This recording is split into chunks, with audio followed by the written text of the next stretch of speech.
Hyderabad Balapur X road Prashanti Nagar లో current shock గురైన బాలుడికి తీవ్ర గాయాలయ్యాయి. రంగారెడ్డి జిల్లా రాసులూరుకు చెందిన 15 ఏళ్ల బాలుడు ఆధార్ కార్డు అప్డేట్ కోసం బంధువుల ఇంటికొచ్చి ప్రమాదానికి గురయ్యాడు. హైటెన్షన్ వైర్లకు చిక్కుకున్న గాలిపటం తీసేందుకు ఐరన్ రాడ్ తో కొట్టడంతో ఒక్కసారిగా విద్యుత్ సరఫరా అయ్యి బాలుడి శరీరం పూర్తిగా కాలిపోయింది. బంధువులు వెంటనే ఉస్మానియా ఆసుపత్రికి తరలించారు. అయితే ఘటనకు సంబంధించిన పూర్తి సమాచారాన్ని మా ప్రతినిధి అంజుమ అందిస్తారు. ఎక్స్ రోడ్ ప్రశాంతి నగర్లో ఆదివారం ఒక దుర్ఘటన చోటు చేసుకుంది. గాలిపటాన్ని తీసుకోవాలనేటువంటి ఉద్దేశంతో ఐరన్ రాడ్తో హైటెన్షన్ వైర్ల మీద కొట్టడం వల్ల ఆ బాబు చాలా వరకు తీవ్ర గాయాల పాలయ్యాడు. ప్రస్తుతం ఉస్మానియా హాస్పిటల్లో చికిత్స పొందుతున్నాడు. అసలు నిన్న ఏం జరిగింది ఏంటి అనేది కూడా తెలుసుకుందాము. ప్రస్తుతం మనం ప్రశాంతి నగర్లో ఇంటి దగ్గర ఉన్నాము. ఇక్కడ బంధువులు ఉన్నారు. నిన్న అసలు ఏం జరిగింది, ఆ బాబు పరిస్థితి ఏ విధంగా ఉంది ఏంటి అనేది కూడా తెలుసుకుందాము. నమస్తే అండి. అసలు ఆ అబ్బాయి ఎక్కడి నుంచి వచ్చాడు, ఏం జరిగింది అని చెప్పండి. ఆధార్ కార్డు చేయించుకుందామని చెప్పేసి ఊరు నుంచి ఇక్కడికి వచ్చాడు మొన్న సాటర్డే రోజు. సో ఇక్కడనే ఉండే సాటర్డే మేమందరము సండే రోజు మా అమ్మమ్మ వాళ్ళ ఇంటికి వచ్చామన్నమాట. అందరం హాల్లోనే కూర్చున్నాము. సడన్గా పెద్ద పెద్ద సౌండ్స్ వచ్చి ఫాల్ సీలింగ్ ఫ్యాన్ అవి ఇవన్నీ పైన పడిపోయినాయి. పొగ మొత్తం ఇంట్లో అంతా నిండుకుపోయింది. మా బ్రదర్ వచ్చేసి అందరినీ బయటికి తీసుకొని వచ్చాడు. తీసుకొచ్చి మేము కింద ఉన్నాము. కింద ఉన్న తర్వాత పైన ఇట్లనే కాలిపోతున్నారని చెప్పేసి అనేసరికి పైకి వెళ్ళాం. మా అన్న వాళ్ళు వెళ్ళారు. పైకి వెళ్ళేసరికి ఆయన ఆల్రెడీ బర్న్ అయిపోయి ఉన్నాడు. ఇంకా అక్కడే వాళ్ళు చెప్తే మాకు తెలిసింది ఏంటంటే కైట్ కోసము రాడ్ పట్టుకున్నాడు, అర్థింగ్ లాగా కొట్టేసి అలా బర్న్ అయిపోయాడు అనేది మాకు తెలిసిందంతే. నిన్న ఏ టైంలో జరిగిందండి ఈ సంఘటన? 5:30 to 6 మధ్యలో జరిగింది. సో అప్పుడు మీరు గ్రౌండ్ ఫ్లోర్లో ఉన్నారా, కింద ఉన్నారా? బాబు ఫస్ట్ ఫ్లోర్లో ఉన్నాడా? మా మమ్మీ అత్తమ్మ కింద ఉన్నారు. మేమందరం పిల్లలము ఫస్ట్ ఫ్లోర్లో ఉన్నాము. ఆయన ఒక్కైనా ఎప్పుడు పైకి వెళ్ళిండో కూడా ఎవరికి తెలియదు. టెర్రస్ పైన ఉన్నాడు. సో మీరు ఎంతమంది ఉన్నారు ఫస్ట్ ఫ్లోర్లో? నిన్న ఫస్ట్ ఫ్లోర్లోనా మొత్తం అదంతా సీలింగ్, తర్వాత ఫ్యాన్ అదంతా ఊడి పడిపోయింది? నేను, తిను, మా చెల్లి, మళ్ళీ మా అన్న, మా అమ్మమ్మ, మా డాడీ ఉండే. ఓకే. సో అబ్బాయి అప్పటి వరకు మీతో పాటే ఉండేనా, తర్వాతనే పైకి వెళ్ళిండా? వేసుకుని వెళ్ళినాడు. ఓకే. ఇప్పుడు అబ్బాయి ఏ క్లాస్ చదువుతున్నాడు? వాళ్ళ ఊరేది? వాళ్ళు ఇక్కడికి ఆధార్ అప్డేట్ కోసం వచ్చారని చెప్పారు కదా. 10th క్లాస్ చదువుతున్నాడు. ఓకే. సో ఇదివరకు ఎప్పుడైనా వచ్చాడా బాబు ఇక్కడికి? ఫస్ట్ టైం వచ్చినాడు ఇక్కడ. ఇంతవరకు ఎప్పుడు రాలేదు, ఇప్పుడే ఫస్ట్ టైం. ఓకే.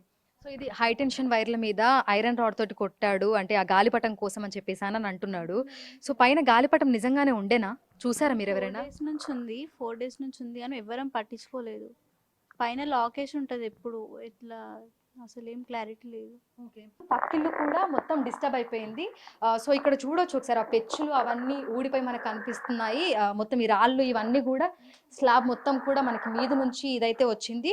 సో ఇందాక అక్క చెప్పినట్టుగా అంటే ఈ ఇంట్లో ఉన్న వాళ్ళు చెప్పినట్టుగా తనేమో కిచెన్లో వాళ్ళ అబ్బాయి కోసం ఫుడ్ ప్రిపేర్ చేస్తుంది. వాళ్ళ ఫ్యామిలీ మెంబర్స్ ఇక్కడ ఉన్నారు. ఇది ఇటు వచ్చేసింది చాయ్ తాగుకుంటూ ఇక్కడ కూర్చుండు బాబు. మా ఆయన ఇక్కడ కూర్చొని టీవీ చూస్తుండు. పాప అటు బాంసం మీద వండింది. టైం అవుతుందా, నేను బాక్స్ పెట్టడానికి బయటికి వెళ్ళినా. ఇది మొత్తం ఇటు ఊడొచ్చింది, అది ఊడొచ్చి పాప మీద పడ్డది. అగో అక్కడ లోపల ఉంది ఇంకోటి. లోపల కూడా డ్యామేజ్ అయిందా? ఒక్కసారి మనం చూడొచ్చు నిజంగానే. అంటే పైన ఇన్సిడెంట్ జరిగిన తర్వాత ఏదైతే ఇప్పుడు గణేష్ ఉన్న ఇల్లు, ఏదైతే రిలేటివ్స్ ఇల్లు ఉందో అది మొత్తం స్లాబ్ మొత్తం పెచ్చులుడి పడిపోవడము, ఫ్యాన్ మొత్తం ఊడి పడిపోయింది. ఇక్కడ చూస్తే మనకి ఆ ఫ్యాన్ మీద సీలింగ్ ఒకసారి చూడండి, అది మొత్తం కూడా బంచ్ అంతా కిందికి వచ్చేసింది మొత్తం. ఇంకా అది ఎప్పుడు పడిపోతుందో తెలీదు అన్నట్టుగా పరిస్థితి ఉంది. ఇక్కడ మనకి స్విచ్ బోర్డ్ అంతా కూడా మొత్తం బయటకు వచ్చేసింది. సో ఒక్కసారి స్విచ్ బోర్డ్ని కూడా చూడొచ్చు, మొత్తం వైర్లతో సహా స్విచ్ బోర్డ్ అంతా బయటకు వచ్చేసింది. సో లోపల బెడ్రూమ్లో వీళ్ళ పాప పడుకొని ఉంది. హాల్లోనేమో ఫాదర్ అదేవిధంగా వాళ్ళ కొడుకు వాళ్ళిద్దరు ఛాయ్ తాకుండా టీవీ చూసుకుంటున్నారు. సో వాళ్ళు కూర్చున్న దగ్గరనే, ఎక్కడైతే వాళ్ళ చైర్లో కూర్చున్నారో ఆ కూర్చున్న దగ్గరనే స్విచ్ బోర్డ్ మొత్తం కూడా వైర్లతో సహా మొత్తం కాలిపోయి బయటకు వచ్చేసింది. మొత్తం ఆ పెచ్చులన్నీ కూడా హాల్లో చెల్లా చెదరగా పడిపోయినాయి. సో ఒక్కసారి మొత్తం ఈ సౌండ్లు వచ్చేసి వీళ్ళు అరవడంతో కిచెన్లో ఉన్న తను కూడా మొత్తం బయటకు వచ్చేసానని అందరు కలిసి బయటకు వెళ్ళిపోయారు. ఏం జరుగుతుందో కూడా తెలీదు. పైన ఆ అబ్బాయి ఏమో కాలిపోతున్నాడు అని చెప్పేసి అని ముందున్న వాళ్ళందరూ కూడా అరవడము, కేకలు వేయడం చేయడం ఇదంతా అప్పుడు వాళ్ళకి స్లాబ్ మీద ఇది జరుగుతోంది అనే విషయం తెలిసి హుటాహుటిన అంబులెన్స్కి కాల్ చేసి ఇమీడియట్గా అబ్బాయిని అయితే ఉస్మానియా హాస్పిటల్కి తరలించారు. ప్రస్తుతం అబ్బాయి హాస్పిటల్లో ట్రీట్మెంట్ తీసుకుంటున్నాడు. ఎంఆర్ఓ వాళ్ళు కూడా లోపలికి వెళ్ళకూడదని, అసలు ఈ ఇంటికి సంబంధించినటువంటి పత్రాలను తీసుకొని రావాలి, ఎవరి పేరు మీద ఇల్లు ఉంది, ఎప్పుడు రిజిస్ట్రేషన్ చేయించారు, ఏంటి, ఇంటి పన్ను ఎవరి పేరు మీద కడుతున్నారు, ఈ డీటెయిల్స్ అన్ని తీసుకొని ఎంఆర్ఓ ఆఫీస్లో సబ్మిట్ చేయాలని కూడా అధికారులు అయితే చెప్పినట్టుగా కూడా మనకు తెలుస్తోంది. సో ప్రస్తుతం అయితే ఇంట్లో వాళ్ళ పనిలో ఉన్నారు. అబ్బాయి కుటుంబ సభ్యులు, అబ్బాయి వాళ్ళ అమ్మ నాన్న వాళ్ళందరూ కూడా హాస్పిటల్లోనే ఉన్నారు. అబ్బాయి కాలిపోతున్నాడు అది ఇది తెలిసిన తర్వాత, ఇంటి ముందున్న వాళ్ళు అరిచిన తర్వాత వీళ్ళు ఎవరైతే ఉన్నారో అబ్బాయి తాలూకు బంధువులు ఎవరైతే ఉన్నారో అందులో ఒకరు కళ్ళు తిరిగి పడిపోవడం, ఇంకొకరు అస్వస్థకు గురవడము. సో ఇట్లా ఇమీడియట్గా ఒకరి నుంచి ఒకరు కూడా వాళ్ళందరూ ఆ వార్త వినగానే వాళ్ళందరూ కూడా సొమ్మసిల్లి పడిపోయినట్లుగా కూడా మనకి బంధువులు అయితే తెలుపుతున్నారు. ప్రస్తుతం అబ్బాయి అయితే హాస్పిటల్లో ట్రీట్మెంట్ అయితే తీసుకుంటున్నాడు.